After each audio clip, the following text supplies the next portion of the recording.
हमारे आत्मी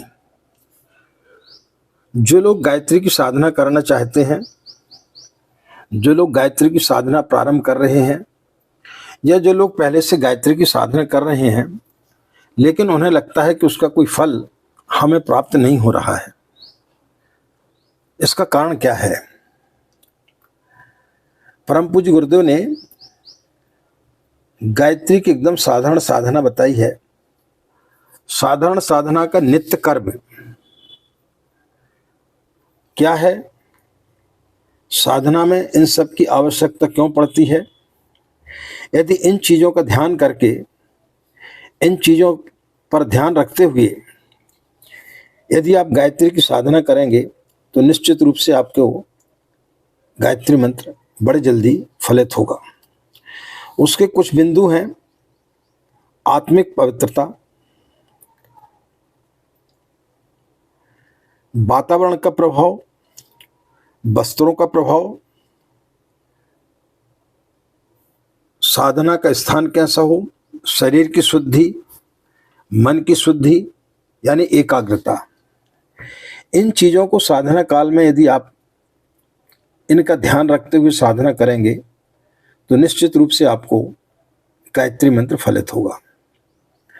राधे राधे, जय श्री कृष्णा, नमस्कार। मैं आचार्य पंडित गिरीश बारोलिया। आज हम आपके लिए गायत्री की साधारण नित्य कर्म साधना बताने के लिए जा रहे हैं। इसके कुछ बिंदुओं को यदि आपने अपने जीवन में उतार लिया तो निश्चित रूप से आपको गायत्री मंत्र की जो सिद्धियां हैं, जो शास्त्रों में उनका वर्णन है कि जो व्यक्ति गायत्री की साधना करता है उसे किन किन सिद्धियों की प्राप्ति होती है। साधना करने के पूर्व जो साधारण नित्य कर्म होते हैं उनमें कुछ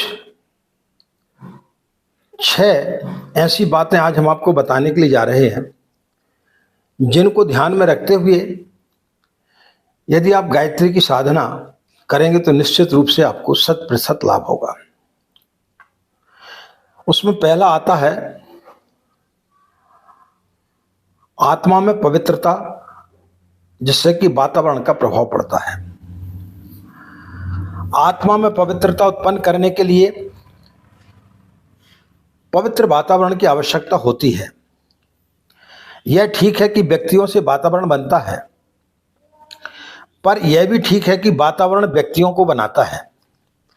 प्रबल मानसिक शक्ति रखने वाले व्यक्ति अपने आत्म तेज से निकटवर्ती वातावरण को अपने अनुकूल बनाते हैं, बुरे को भले में परिवर्तित कर देते हैं। पर जिनकी आत्मशक्ति प्रचंड नहीं है वे वातावरण से प्रभावित होते हैं, परिस्थितियां उन्हें अपनी ओर खींच ले जाती है। साधारण लोग परिस्थितियों से, वातावरण से प्रभावित होकर अपनी पूर्व गतिविधि को बदलकर नया रवैया अख्तियार कर लेते हैं। सत्संग और कुसंग के प्रभाव से मनुष्यों का कुछ से कुछ बन जाना प्रसिद्ध है। साधक प्रारंभिक अवस्था में होता है, उस पर वातावरण का प्रभाव पड़ता है।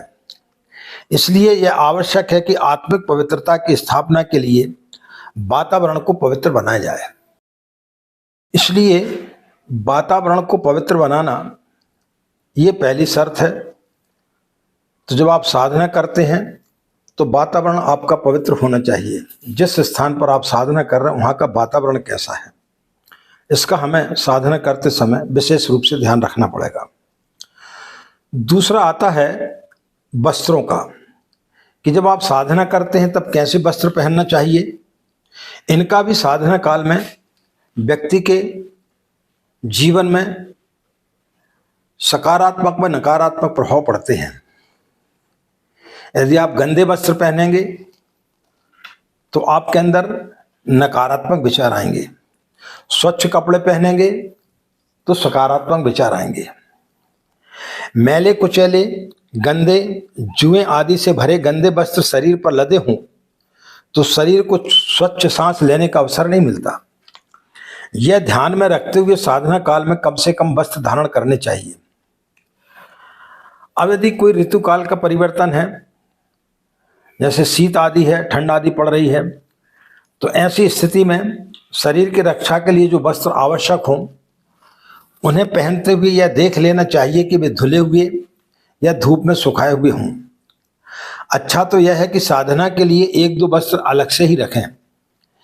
यदि ऐसा ना हो सके तो स्नान के साथ मैले कपड़े भी धो डालने चाहिए और दूसरे दिन पहले दिन धोए हुए कपड़े पहनने चाहिए।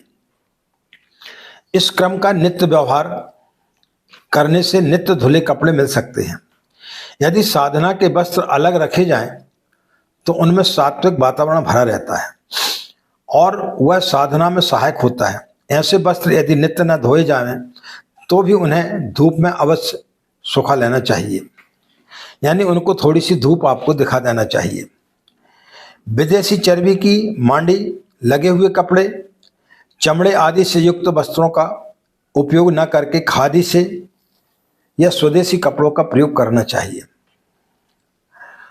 साधना के लिए स्थान भी आवश्यक होता है।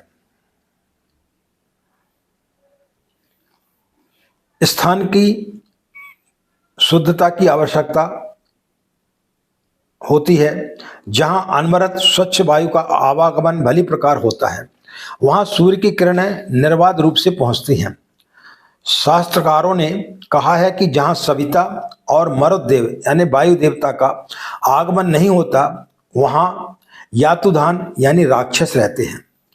राक्षसों के घर में उनके समूह के बीच बैठकर किसी सतोगुणी साधना का सफल होना कठिन है। इसलिए ऐसा स्थान चुनना चाहिए जो प्रकाश एवं वायु के लिए खुला हुआ हो, साथ ही एकांत भी हो। कोलाहल, धूल, धुआं, यातायात की जहां भरमार है, वहां चित्त एक स्थान पर नहीं जमता, बार बार उचट जाता है। इसलिए उपयुक्त स्थान तलाश करना चाहिए। बहुत बड़े घनी आबादी में शहरों में ऐसे एकांत स्थानों की प्राय कमी होती है। ऐसी दशा में जो स्थान उपलब्ध हो उसमें से जो भाग अधिकतम स्वच्छ और एकांत हो उसे चुना जा सकता है। शरीर की शुद्धता, बहुत सारे साधकों का प्रश्न आता है कि आचार्य जी, क्या हम बगैर स्नान किए गायत्री की साधना कर सकते हैं? इसके बारे में पूज्य गुरुदेव लिखते हैं कि शरीर की शुद्धता आवश्यक है, साधारणता स्नान आवश्यक है।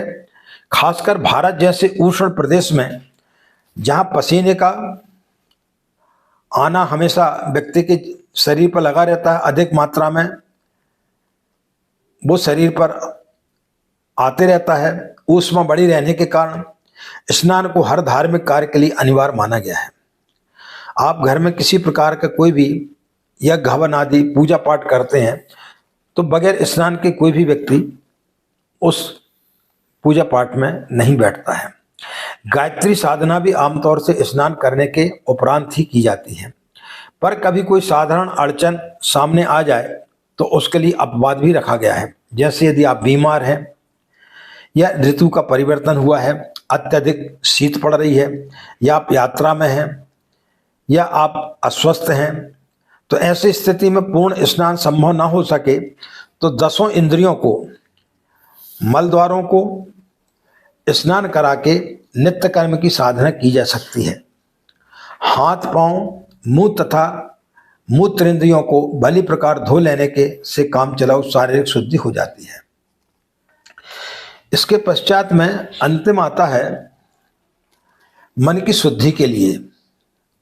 मन की शुद्धि जब तक नहीं होगी, आपका मन जब तक पवित्र नहीं होगा, तब तक आपको कोई भी मंत्र फलित नहीं हो सकता। इसके 4 प्रकार हैं। पहला है चित्त की एकाग्रता। जब आप साधना करते हैं तो आपका मन एकाग्र होना चाहिए। यदि आपका मन इधर उधर भटकते रहेगा तो फिर आपकी साधना सफल नहीं हो पाएगी।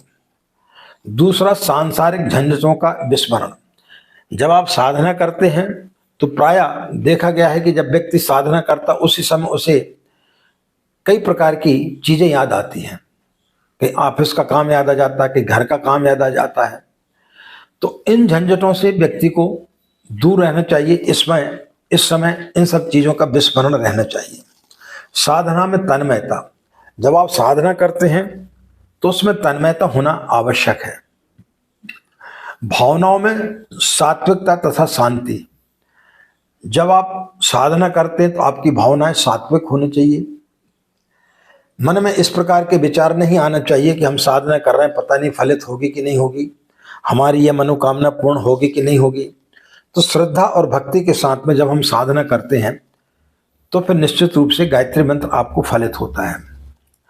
अब ये चारों स्थितियां आपको कैसे आपके जीवन में साधना के समय आए, इस स्थिति को कैसे लाया जाए, इसके लिए परम पूज्य गुरुदेव ने एक शिथिलीकरण मुद्रा बताई है। वो किस प्रकार से है, चलिए जानते हैं। जब आप साधना के लिए बैठते हैं उस समय आसन पर शांत चित्त से मेरुदंड को सीधा रखकर पद्मासन से अथवा पालती मारकर बैठ जाना चाहिए। हाथों को समेटकर गोदी में या फैलाकर दोनों घुटनों पर रख लीजिए। नेत्र बंद कर लें। अब ऐसा ध्यान करें कि मेरा शरीर बिल्कुल ढीला तथा शिथिल है। हाथ पांव आदि अंग निर्जीव निश्चेष्ट जैसे हो गए हैं। मेरे चारों ओर नीलवर्ण सतोगुणी अनंत आकाश फैला हुआ है और उसमें मैं एकमात्र में आनंद निमग्न होकर कल्लोल कर रहा हूं। इस ध्यान से चित्त का एक स्नान हो जाता है और उसमें तुरंत शांति तथा एकाग्रता की स्थापना होती है। इस प्रकार वस्त्र, स्नान, शरीर और मन की चतुर्विधि शुद्धि कर लेने से साधना के योग्य पवित्र वातावरण बन जाता है।